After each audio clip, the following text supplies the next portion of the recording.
Hello, welcome to Project Eunoia. This is Inez, and I am so happy that you guys are here with me today. And just even clicking that play button on wherever you're listening on just means the world to me. So, thank you so much for taking this journey with me, and welcome to episode 3 of Project Eunoia.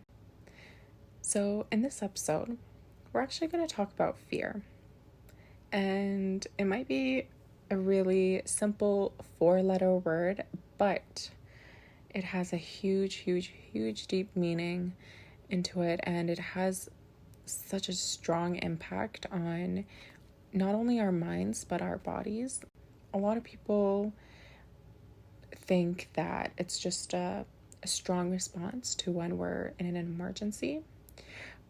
For example, if you're being threatened and being attacked, if you're caught in a fire, a car accident, anything like that, that's usually what people think about when they think about fear, and just what'll happen if this happens to me.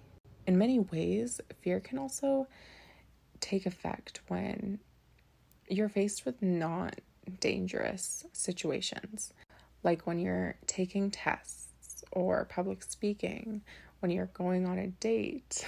Everyone loves dates. And when you first start your new job, or you're just going to the first initial interview, it can even be placed in a situation where you're at a party and you have complete social anxiety. And I want you guys to really think about that word, anxiety, because with fear comes anxiety. With anxiety comes depression. With depression comes so and so and so. So it all really comes together in the end. And when we say fear is a powerful emotion, it really is a powerful emotion, because it'll be in our heads constantly, and that's what we really sense as a human being. But the one thing that we don't notice is what it does to our bodies. Here's the thing. Fear, usually when you think about it, has something to do with the thought of something going wrong with your future rather than right now. So I know when I was young, I was always terrified of, what if I can't do this? What if I can't do that? It was just, what if? And when we say what if, it's usually when we try to get a glimpse of our future and take what we see right now that we have and compare it to what we want in the future. And then we're like, oh my gosh, can I actually do this? Can I actually get this new job, or succeed at this date, or pass my exam? It could be anything, to be honest. And the thing is, fear and anxiety as a whole can last for a short time and go away, but then it can last so much longer, and it can get stuck with you. And when it gets stuck with you, in some cases, it takes over your life, affecting your ability to kind of eat, sleep, literally relax, or concentrate in a way that you can fully function in the day. And speaking from experience, anxiety is horrifying. And a lot of the times, there's a few different types of people, right? There's the types of people that know that they have anxiety and that they take medication for it and they suffer through it every day.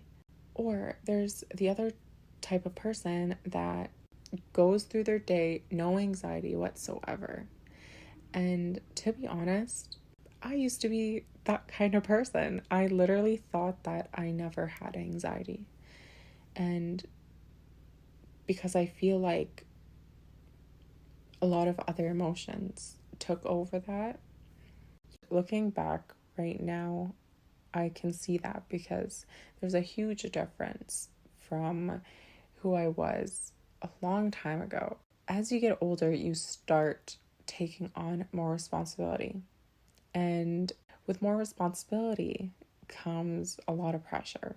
And with a lot of pressure, a lot of anxiety and depression, and in full circle, fear takes over our lives to the point where we don't even know what we want to do with ourselves. We're so scared of being too old, of doing anything. We're so scared of death and what's going to happen to us.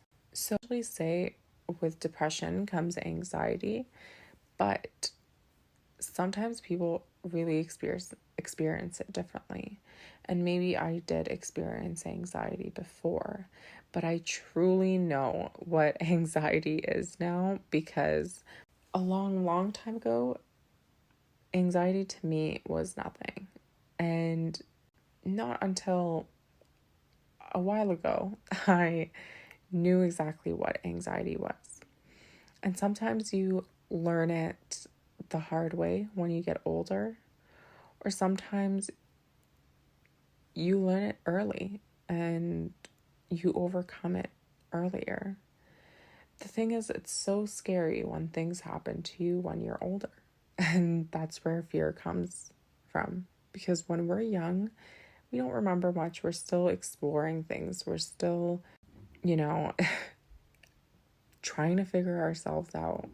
And there's so many different types of fear that you're going to experience throughout your life. And it might hold you back from doing certain things that you want to do or need to do. And it's going to affect your health in so many ways.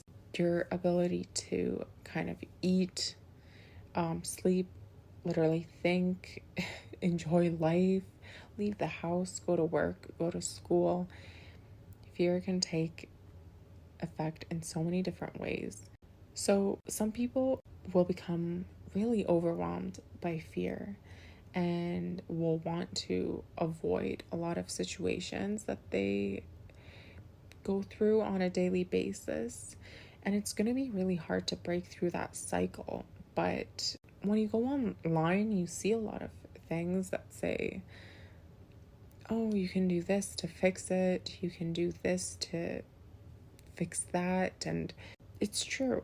There are so many ways you can fix your mental health and fix your physical health. There are so many ways. And eating healthy and exercising may not just be the only thing that you need, but you can always start by appreciating who you are as a human being. And one of the things that I saw one time is that, in a sense, spiritually, we're just an outer connection to the flesh on our bodies and the universe above. When we think about that, like literally tiny atoms just floating around, and for some reason in the conscious world, this is what we see and this is what we've projected.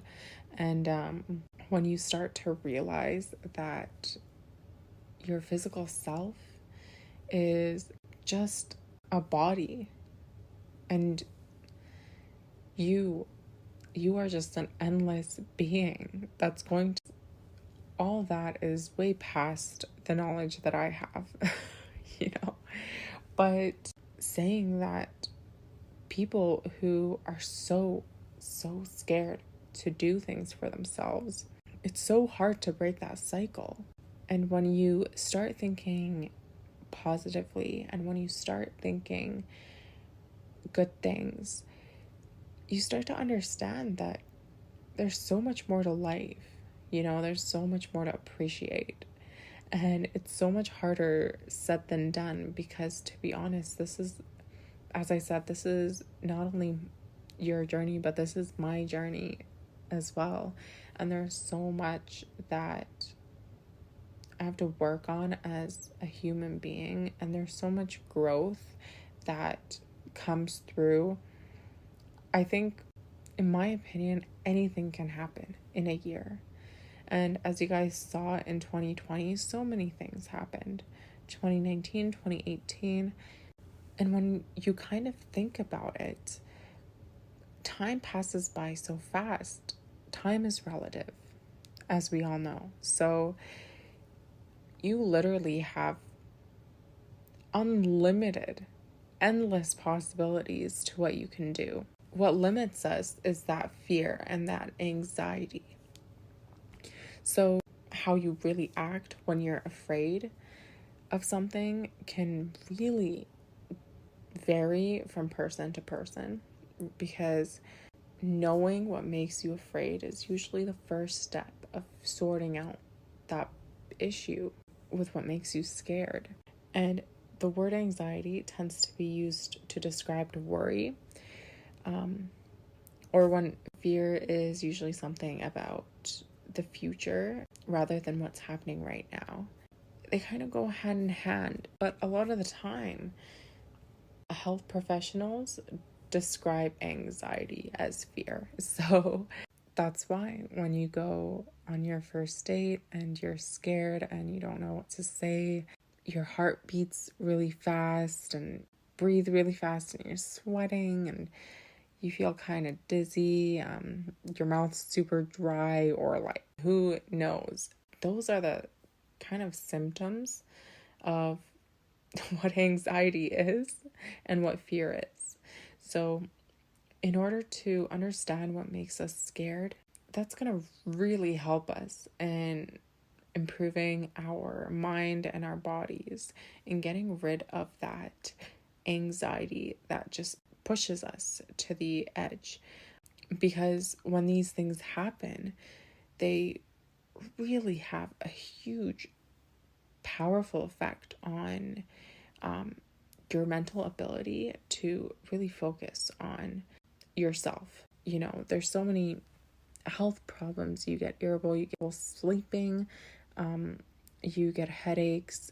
There's so many different types of things that go into it. You lose your self-confidence. There are so many different aspects that go into what fear is. So when we kind of ask ourselves, what are we afraid of? That's kind of the question of all questions, I guess. A lot of the time when I talk, I don't talk to talk. I'm talking from experience, if I can say. And this experience really gave me a chance to grow and understand myself as a human being, because there's so much about ourselves that we really don't know. And I say this constantly, but it's true. The fact that I'm still learning about myself and I'm still literally doing this, and I think I know what I'm doing and I think I know what I want to do, but I don't, you know. And this is me allowing myself to finally do it and finally discover what is meant for me. And I'm slowly moving closer and closer to the future that I see for myself, you know. And sometimes it comes in different times, and that's why we say time is relative. So it's you're unstoppable at this point. But as I said, when I was young, I never really thought I had anxiety whatsoever. And whenever I would have conversations with friends that go through or have anxiety, it's really hard for me to, or it was really hard for me, I should say, to relate to them. And to be completely honest, as you all might know from the recent episode, that I was very naive when I was young. And in fact, maybe it was because of that I never leaned towards thinking too much and being scared of doing things out of my comfort zone. Because when I was young, I literally did whatever I wanted, sort of. And this is why I say when I was young, I didn't really through anxiety, but I'm pretty sure I did.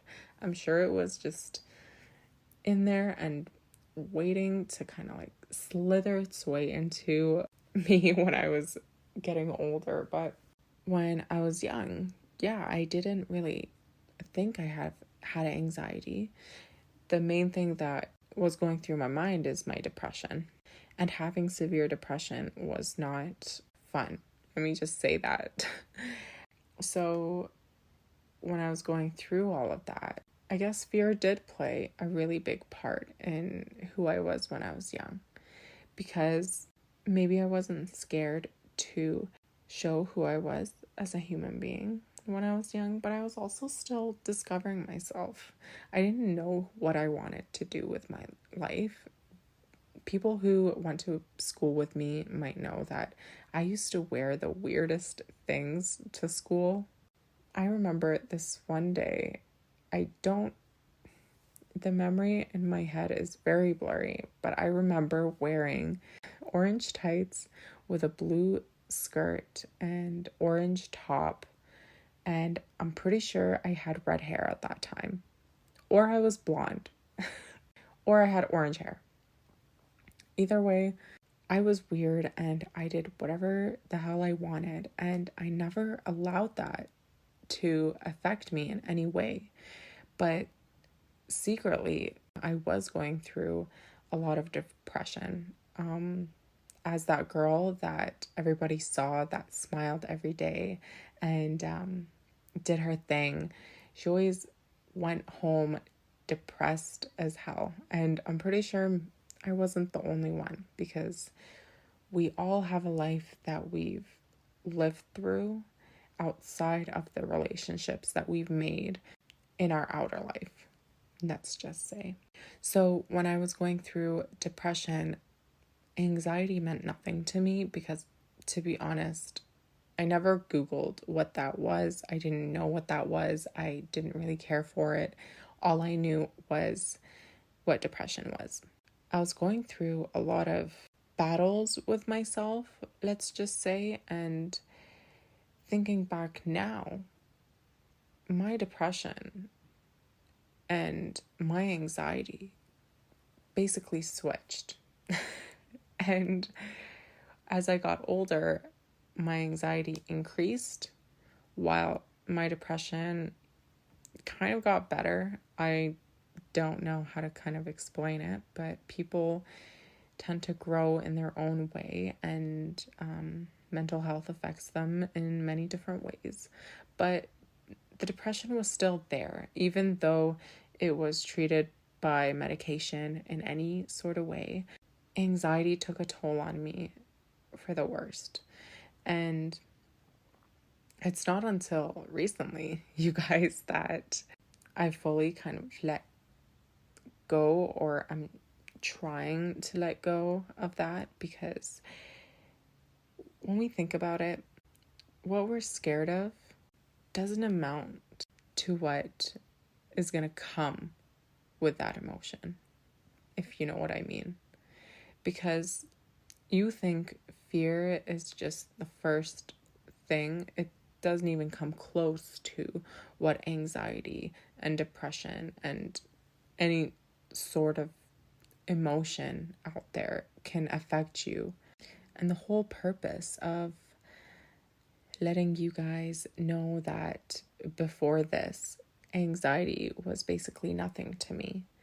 But now anxiety is everything I am. And the thing is, you have to learn how to accept that and grow, because you can't allow it to take over.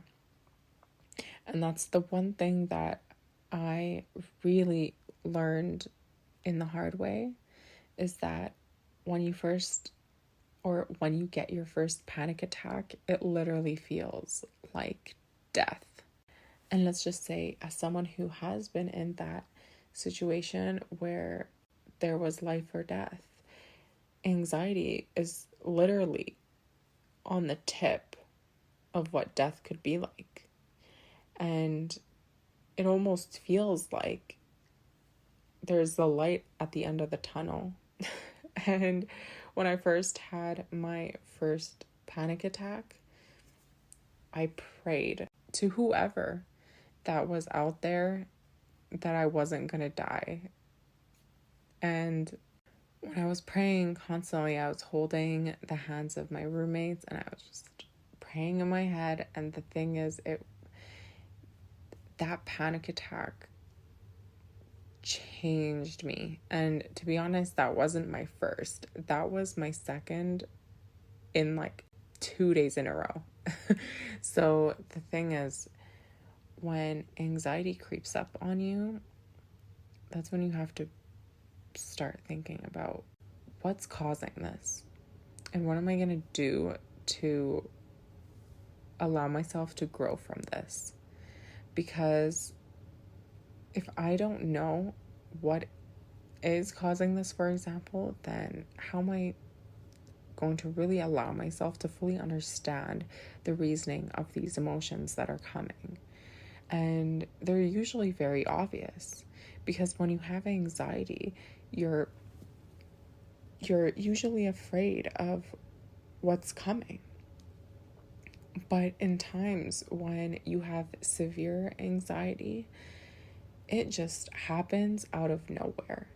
And that's when fear becomes anxiety, anxiety becomes depression, and so on. And it just affects your whole physical being as a whole. So going back, what are we going to do to understand the reasoning of why we're so scared and why we're so anxious? What are we going to do to understand that part of ourselves and to accept that we have to let go, and we have to understand that there's some things that we cannot control? So when someone is faced with something unfamiliar, it really, really triggers that everyday fear in your life. And you can't really always work out exactly why you were frightened or anything like that, because when it does become a normal thing, that's when we have to start trying to learn more about our fear and anxiety. We have to start understanding ourselves on a daily basis. A great thing you can do is keep a little diary of the things that kind of make you scared and how you're going to overcome those fears and achieve goals for yourself.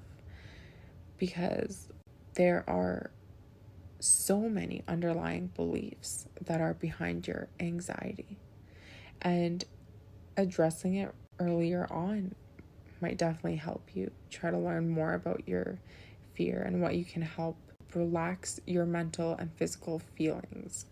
Usually, a really great way to help yourself is exercising, eating healthy. 100% meditation is definitely something I would recommend.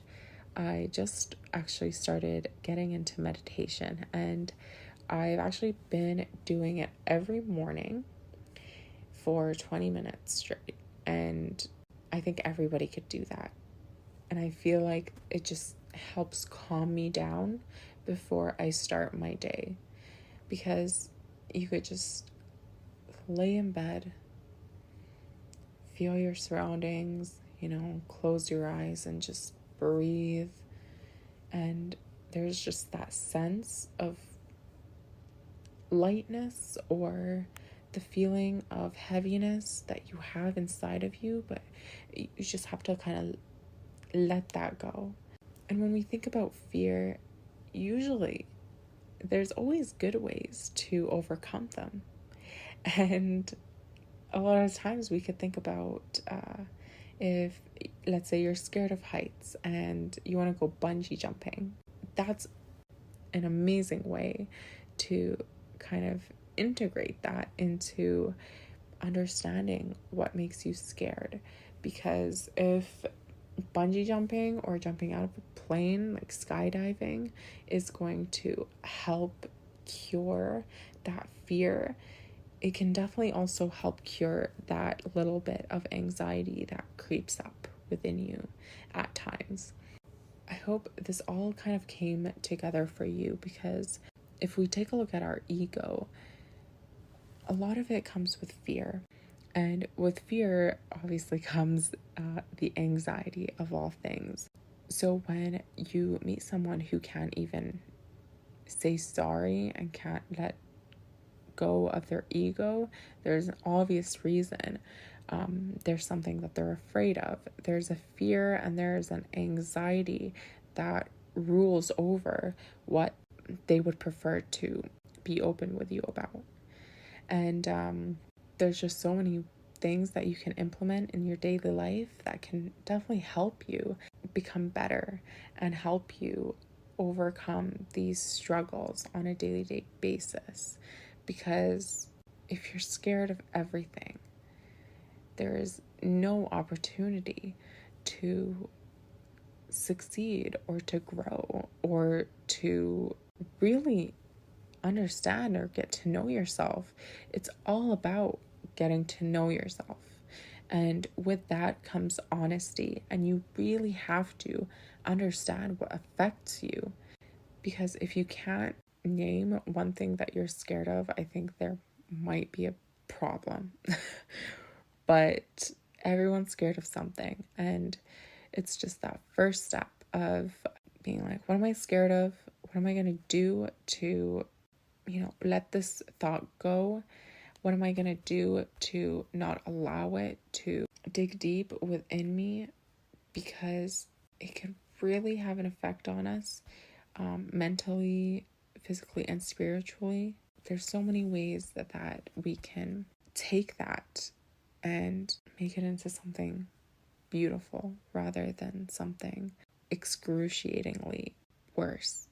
So now I'm going to finally end the episode. Thank you guys so much for listening and taking time out of your day to be here with me. Today's episode is a bit longer than normal, but